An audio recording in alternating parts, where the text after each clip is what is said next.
Welcome to the Energy Medicine and Healing Summit, where you'll discover how to take your health into your own hands from today's top energy medicine experts and healers. Share this powerful event with your friends and family, and join in our conversation on Facebook at The Shift Network. And now your host, Don D. Dolan. Hello, friends. Welcome, welcome. So happy you're with us today. Today we have Mona Delfino as our guest. Mona was a born healer and shaman, is a healer and shaman, and she's here to talk to us today about the language of the body. What causes illness, and how can you talk to your body and listen to your body and the language it speaks? Hello, Mona. Hello, Dondi. Nice to be here. Thanks for having me. Thank you. We're excited to have you. And right off the top, I've already mentioned the word shaman.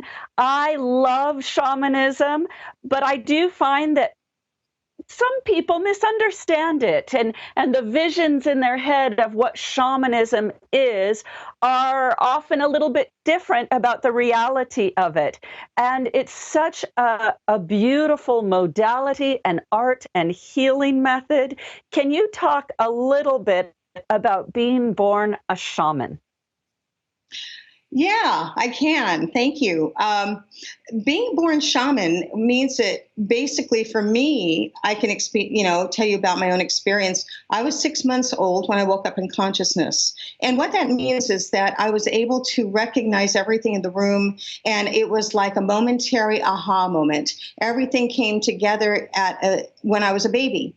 And I remember being in a crib. I remember my grandmother coming in. I remember her changing my diaper. I remember what color pin she had in her mouth when she was pinning the diaper.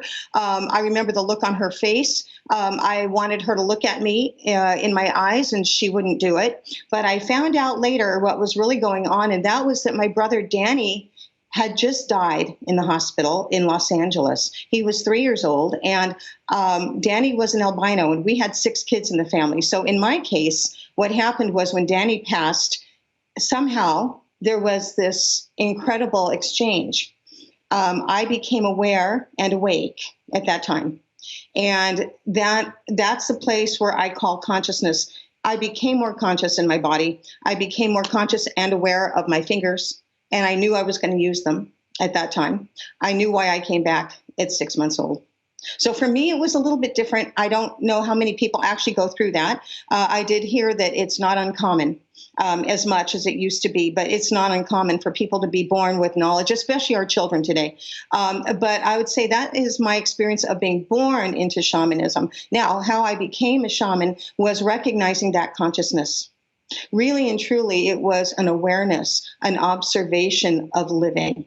And so the way I became more aware was paying attention.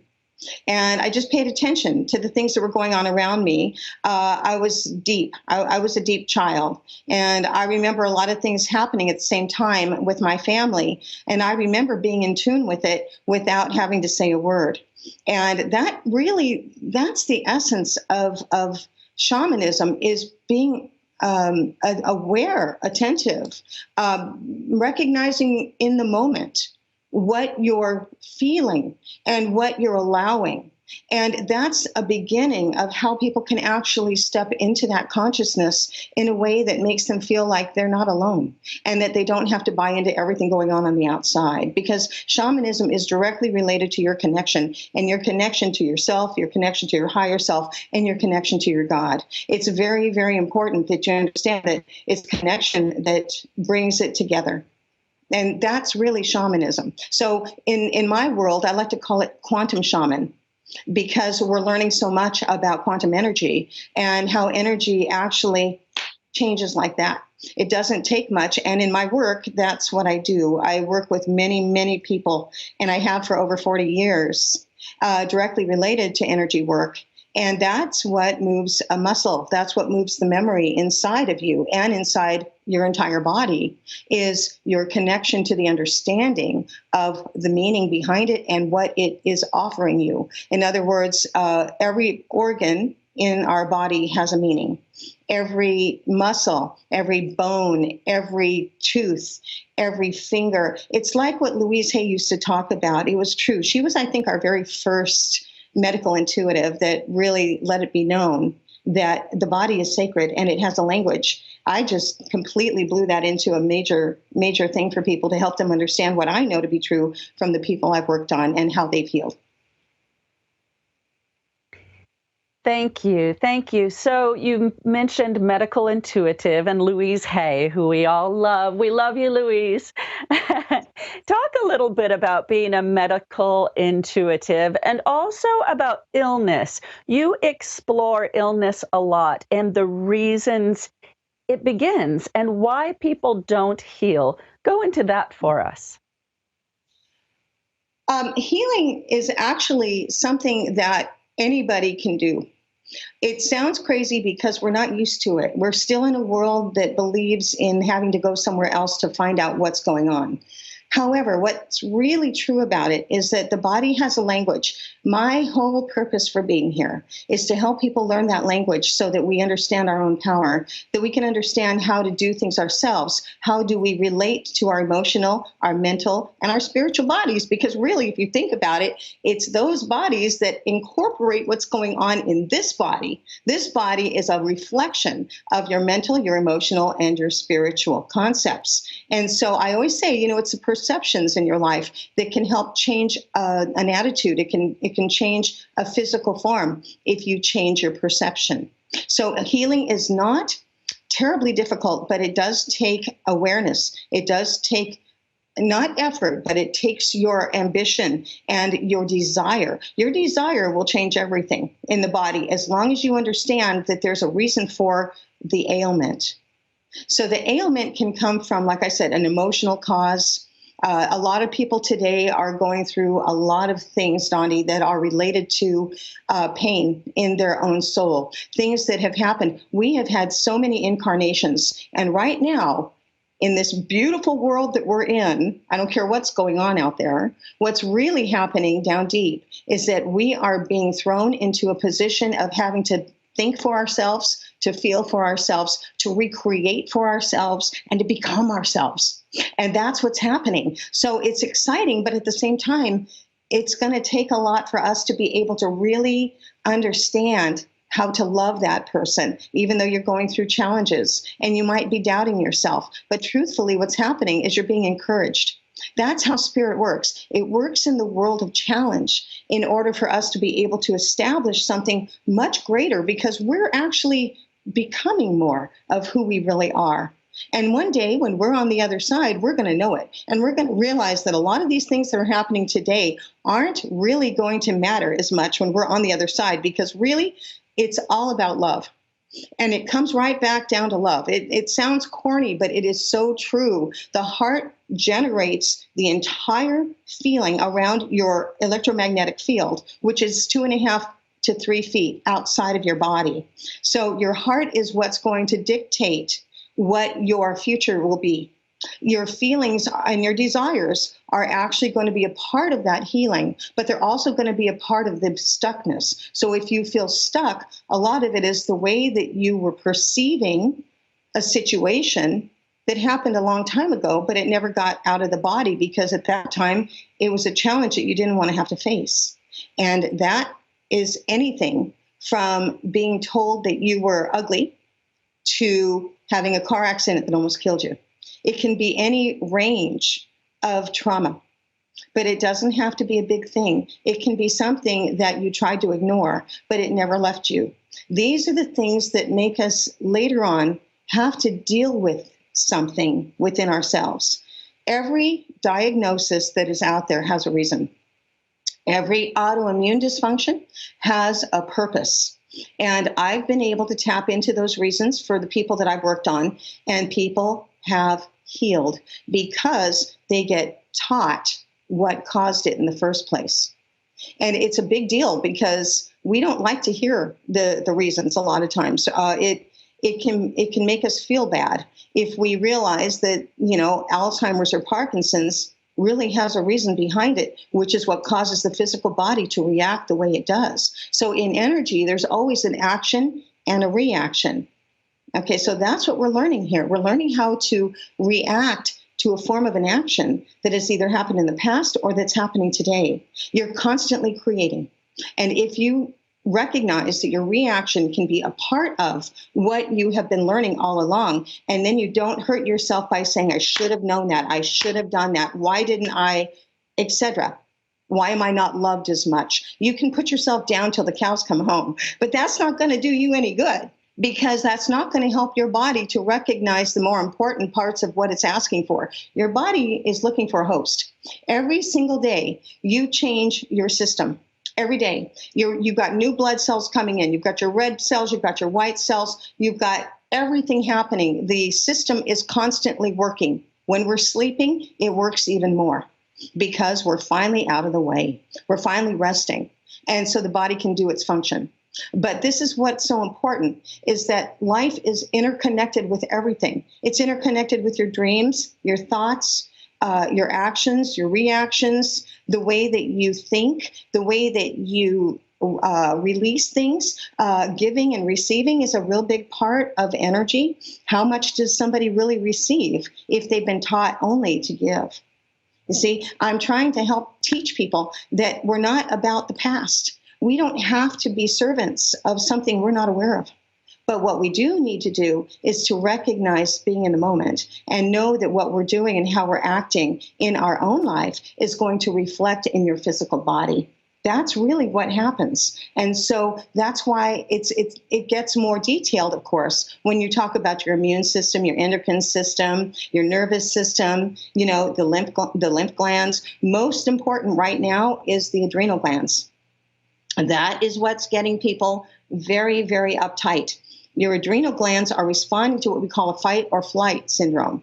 And that fight or flight is going to be either the way you've always known and the way that you've reacted in the past, or the fear behind what you don't know.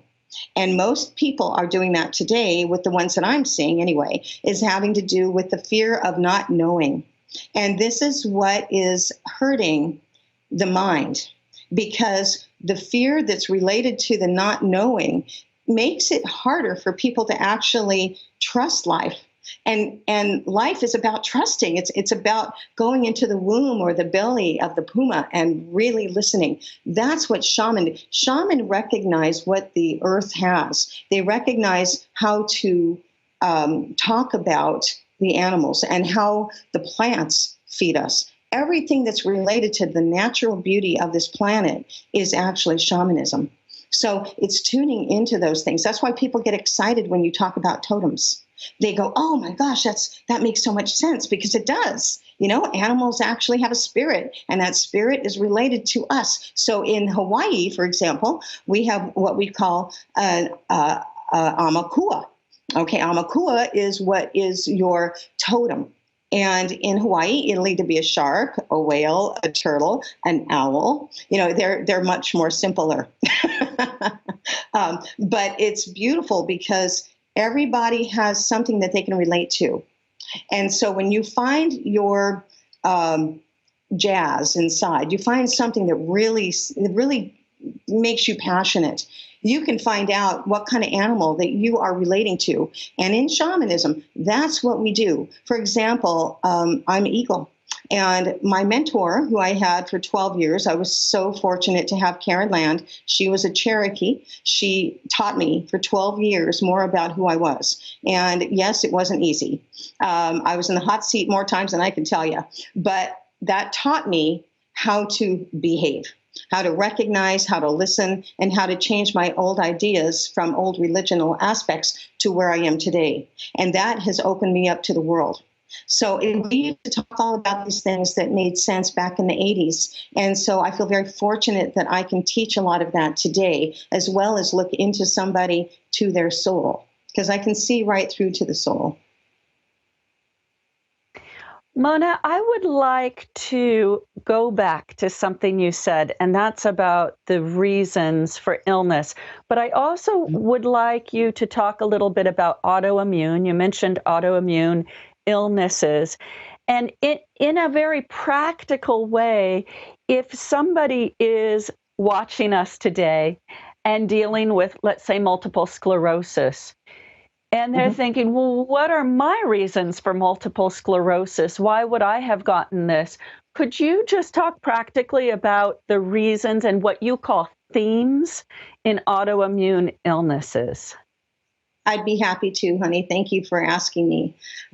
This is the hard part because a lot of people have a hard time hearing this, but it's really important. And those that are anxious to know, I am more open than not to tell you what I know to be true about these things and how I've seen people heal through them. And one of the things with autoimmune is that it means your immune system is tired. It means the immune system has gotten tired. And over a period of time, it's not just physical. Nothing is ever just physical. When it comes to your body, everything is related to, like I said, either mentally, emotional, your thoughts, your patterns, all that. So what happens with autoimmune is that the immune system is related very highly to the nervous system. They're both interconnected, believe it or not. The nervous system is the closest system to spirit. Whenever anybody has a deep anxiety, that means there's a part of them that's not trusting something. What's that going to do? That's going to take away your energy. That's going to make your adrenal glands go a little bit wild, and they're going to get too full. And pretty soon it's going to be a problem because those adrenal glands are feeding you, but they're not there to use as an everyday problem. We've gotten accustomed to think that something is bothering us, and because we don't deal with it, we have this little motor running in the background, and that little motor is taking up our energy, and that's what causes illness. So that is what is going on underneath the scenes, really, is for an autoimmune dysfunction. It's also about related to what is going on in the brain. When somebody feels as though they are not loved, or they feel that they haven't had enough love given to them, then their reaction is going to be on a bigger scale that they're not worthy or that they don't have enough power in them to matter. A lot of times what I see is that people get ill because they don't know how to like themselves and they don't know how to love who they are.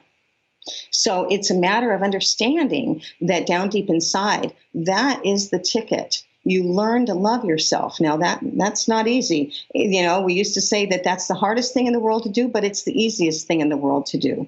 Learning to love yourself is the most important thing on our planet today that you can do because it means that you don't have to judge. You can come from compassion. All of those things, all that beautiful gratitude, all the things that the heart is thankful for is what's important. That overrides everything else. Now, in the process, though, if we aren't there, then what happens is we can get stuck in what I call an autoimmune dysfunction. What that means is that we've been taken over by something that we don't recognize. Most of the time, autoimmune dysfunctions come from a discouragement. It comes from something that you feel that you could never live up to. Bottom line, Parkinson's in general is a very big one today, and it's getting more and more prevalent. Cancer, Alzheimer's, fibromyalgia, those are just to name a few, but these are major things that happen in the body. And as you're seeing right now, they're becoming more and more prevalent. So when we understand what Alzheimer's is, for example, Alzheimer's is something that is related to the past. When a person doesn't want to give up their past and they are not really liking what they're seeing or going into the future, a lot of times what happens is we lose memory. And that because there's no memory to feed off of, we don't have, our children aren't little anymore. Maybe we're not being heard. It can be stuff like that, but we are actually cognizant now of the reasons why these things happen. And so, truthfully speaking, Alzheimer's is not letting go of the past. That's what creates the condition of the TIAs in the brain and everything else, because it puts a stop and a blockage into the system. And the same thing happens when you have Parkinson's. Parkinson's is usually, and I've had hundreds of people agree with me on this one, so I will say it out loud, but Parkinson's is usually a thought form.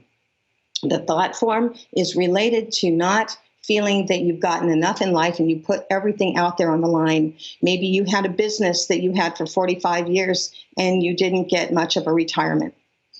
A lot of times it's a form of resentment from feeling that you never got enough in life, that you put out so much and you didn't get enough back.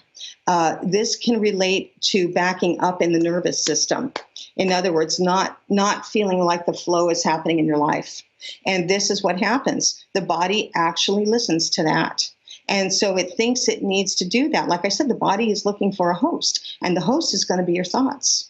The host is going to be how you live and what your heart is going after, whether it loves something or whether it's doing something because it really doesn't like it. People go to work every day and they don't necessarily like their jobs. What's that going to do? Sooner or later, that's going to cause that person to really not want to go. And maybe they're going to have more sick days than other people because they don't like their job. And that's pretty obvious right there. But a lot of times, these are the things that start relating to what the autoimmune dysfunctions come in as. Cancer is a lot about anger. It really has to do with self-directed anger. What did I do wrong? What did I do wrong in life that I didn't do enough of this? Or I should have done that. The shoulda, woulda, couldas are a lot of what happens in cancer. The cells need someplace to go. And any scientist who works with cells, such as Bruce Lipton, I love Bruce, will tell us why these things happen in a petri dish. But the most important thing to remember is that you're in charge. You're the driver of the car. You're the one that's getting ready to move that vehicle into something new. So what road haven't you taken? That's really what this is about, is learn how to heal, because sure, we can talk all day about how the organs are related to something. Liver is always related to your past and what you're doing about it. It really is. It comes into the past and what you're doing about it. Are you letting go? Are you moving forward? Are you feeling safe? That's a big one. Safety is an illusion. We think safety is real. It's really not, because we are always creating what we are directing. So not only are we the receivers of the law of attraction, but we are also the directors of what our life is about. This is getting big in the world, and we're starting to learn more of it. So, Mona, you mentioned Bruce Lipton, who we all love. He talks a lot about cellular memory. You dive into cellular memory. Is that what is kind of encompassing this when you talk about distrust and anxiety, and on the bigger scale, the autoimmune diseases and illnesses? And even more about cellular memory, what can we do to turn it around so we have great cellular memory and it's helping us and feeding us to live beautiful, joyful, healthy lives? Good question. And I would say to that answer, the most important thing is to realize that you don't have to blame yourself for anything. Nothing. You don't have to go back into blame. That is not the way that we move forward. What we do is we pay attention. Again, it's an Eckhart Tolle. We have to be in the moment. That is what presents the healing. Where are we in that? What haven't we looked at inside of us? What emotion are we carrying that needs attention? So really what we are is we are beautiful beings that maybe haven't learned how to nurture ourselves. So a lot of it has to do more with nurturing instead of blaming. Blaming is not an answer, and it never has been. Neither is judging. These are all old dimensional thought forms. But that doesn't work for us anymore, because that doesn't present a healing. No matter how you feel about somebody, it's not going to work if you carry a grudge. It doesn't work that way. What happens is it backfires in the body. So you have to remember, the most important thing for you to do is to realize, number one, don't put yourself down. The body will hear you, and the body will put itself down because of it. That's a big one. Okay. And the second thing is, what we have to remember is that we're always going through something new, and we're very similar to everybody else on the planet. So we don't want to blame ourselves for what we've done in the past. Remember, that's the past, but don't ignore it either. Remember that you're in it right now to change it. You're full speed ahead. You're in throttle mode, man. You're going, okay? That's what the body's doing. And so to be able to move forward means you don't look back to blame or to attach. The attachment of the past is what's getting people in trouble in their immune system. It's attachment. It means that we attach too much to the outcome. And if we didn't get the outcome that we wanted, then we get disturbed down the road, instead of learning the lesson of what you could have learned or what you can learn from that particular lesson. Do you possibly have a quick technique that you could share with us today that will help us to start to move forward and maybe become less attached to outcomes? Absolutely. It's called taking charge.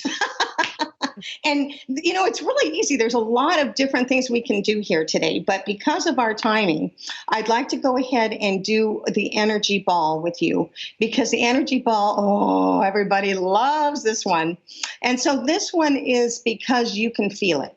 And, when you feel or resonate, that's what energy medicine is. It's resonating. It's energy that is encompassing in a connection.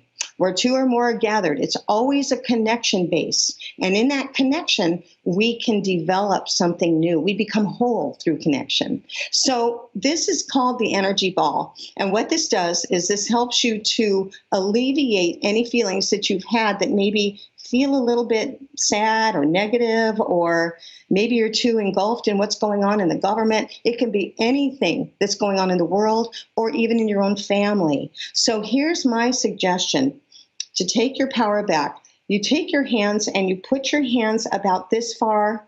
Can you see that okay? About this far in ahead of you. And then you're going to feel a little bit of heat coming through, and you're going to feel heat coming from both hands. And then you're going to pull back just a little bit, like about that far. So you're maybe about 5-6 inches away from your hands. And then now you're going to feel that deep connection of the heat is still going to be coming through. So the way you know this is you try to push your fingers and your hands back together just a little bit, and you're going to feel a resistance. This resistance is going to say that's energy. It wants to live. It wants to move forward. It doesn't want to resist. Okay, so now we're going to go a little bit further out, and you're going to find you still have that connection. Okay, so the hands are connecting energy. This is your energy. Now, what you do with this is up to you. And any day you want, morning, noon, or night, or even wake up in the middle of the night, this is a good one to do. So what you want to do is you want to go ahead and take this connection that you have going on here, and you can feel it, and you start to rotate it until you create a ball. Okay, and this ball is going to get a little bit stronger because you are now in charge of creating it. So you just create a ball however you want to create it. Come back, hold on to it. This is where you want your intention to match your desire. So if you decided that you don't have enough love in your heart and you want more love, or you want to feel more love or passion, you're going to go ahead and blow that word of your desire into this ball, because the ball is going to take that energy. So let's say passion. Let's just use passion. So I'm going to think and feel as much as I can what it feels like to have passion. Then I'm going to blow, because the breath is life, and the breath is everything that changes cellular memory. It's in the air. It's in the breath that does it. And we go like this.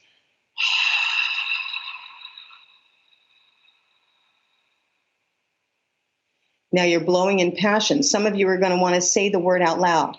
Love, passion. But always remember to blow that energy into the ball. All right? And then you take that. As soon as you know it's there and you're feeling strong, and some people's hands are going to start tingling, you're going to take that ball and you're going to throw it directly into your heart right here. Put it direct. Oh, that feels so good. It's what we call biofeedback through energy. So that's what this is. So you put the ball right in your heart and you let it sit. It's always in the after effect, after the action happens, that you want to pay attention. So after you put the ball into the heart, take a good 3-4 minutes and just breathe it in. Don't move your hands. Keep them right there. And that's how you do an energy ball treatment. It works. Well, I can see why people love the energy ball, and now our viewers have this to take with them. Thank you for that wonderful technique. We are coming to the end of our show together. I would love for you to tell our viewers a little bit about your book, The Splendor of Surrender. Maybe give us your webpage so people know how to reach you. And then after all of the information you've given us, I would love for you to wrap it up with just one last idea or inspiration or thought to leave our viewers with today. Okay. All right. So the first thing is my website. I have a lot of events coming up. 2019 we're going to have a wonderful year of teaching. So there's lots of information on my website that you can learn how to do some energy healing yourself. I can teach you how to do that. I take individuals and I teach them directly. And we'll have maybe 3 or 4 sessions, and that will get you started into Energy Medicine 1. But it's on www.sacredreconnections.com. And reconnections with an S on the end of connection, sacredreconnections.com. Okay, that's the website. You go to that website, it's going to give you lots of information about what's coming up. In August, we're going to have another retreat at Mount Shasta, which is a real big hit. People love that. We do 2 or 3 retreats a year at Shasta itself, and man, there's nothing like it. I can tell you that. So we start with that, and then I would like to leave you with something very important. I want you to remember something. No matter what is going on in this world, no matter what is happening, this is not for us to judge. As much as we want to, as much as we want to get mad, angry, pissed off, yell at somebody, no matter how you want to do that, you have to be the observer. In shamanism, we like to be the observer. We pay attention to that because you can have feelings and opinions, but remember, we're coming from facts when it comes to energy. Energy is science, and science is facts. So if you're observing something and you're just judging it, I recommend to not do that. Then what you do is you recognize that everything has a purpose, everything has a reason, and we don't know everything.